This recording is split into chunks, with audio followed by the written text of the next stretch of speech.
गुमशुदा गांव की रहस्यमयी कहानी। भारत के एक शांत और सुनसान इलाके में एक छोटा सा गांव था जिसका नाम था सिद्धपुर।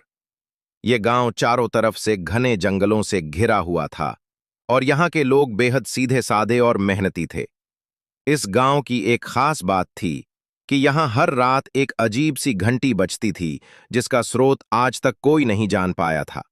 गांव के बच्चे इस घंटी की आवाज से बेहद डरते थे और हर रात जब ये बजती वे अपने माता पिता के पास जाकर छुप जाते। गांव के बुजुर्ग कहते थे कि यह घंटी गांव की रक्षा करती है, लेकिन असलियत क्या थी यह कोई नहीं जानता था। एक दिन गांव के मुखिया राम प्रसाद ने तय किया कि वह इस रहस्यमयी घंटी की सच्चाई का पता लगाकर ही मानेगा। उसने गांव के सबसे बहादुर युवकों को इकट्ठा किया और जंगल की ओर चल पड़ा। राम प्रसाद और उसके साथी जब जंगल के गहरे हिस्से में पहुंचे तो उन्होंने देखा कि वहां एक पुराना और टूटा फूटा मंदिर था।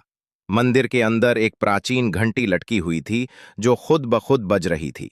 राम प्रसाद ने अपने साथियों से कहा, हमें इस घंटी को बजने से रोकना होगा। शायद यही हमारे गांव की मुसीबतों का कारण है। लेकिन जैसे ही उन्होंने घंटी को छूने की कोशिश की, एक तेज रोशनी फैली और रामप्रसाद और उसके साथी बेहोश हो गए। जब वे होश में आए तो उन्होंने खुद को गांव से दूर एक अजनबी जगह पर पाया। वहां कोई भी घर या लोग नहीं थे, सिर्फ एक बड़ा सा पेड़ खड़ा था। रामप्रसाद और उसके साथियों ने उस पेड़ के पास जाकर देखा तो वहां एक शिलालेख था जिस पर लिखा था, यहां से वापस जाने का रास्ता नहीं है। वे सब घबराए हुए थे, लेकिन तभी उन्हें एक बूढ़ा आदमी दिखाई दिया। पेड़ वह आदमी बोला, तुम लोग उस घंटी की सच्चाई जानना चाहते हो तो सुनो। यह घंटी इस गांव के लोगों की रक्षा करती थी, लेकिन एक दुष्ट जादूगर ने इसे श्रापित कर दिया।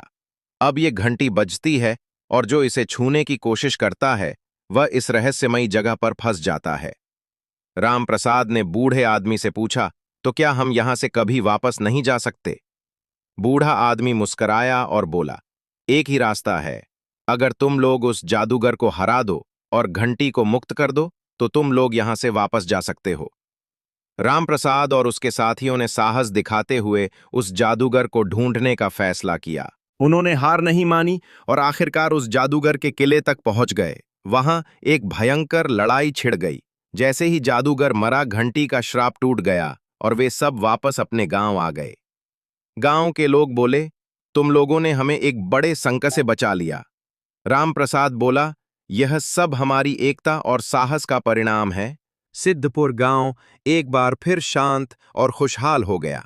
गांव के लोग अब उस घंटी की आवाज को अपने साहस और एकता की निशानी मानते थे।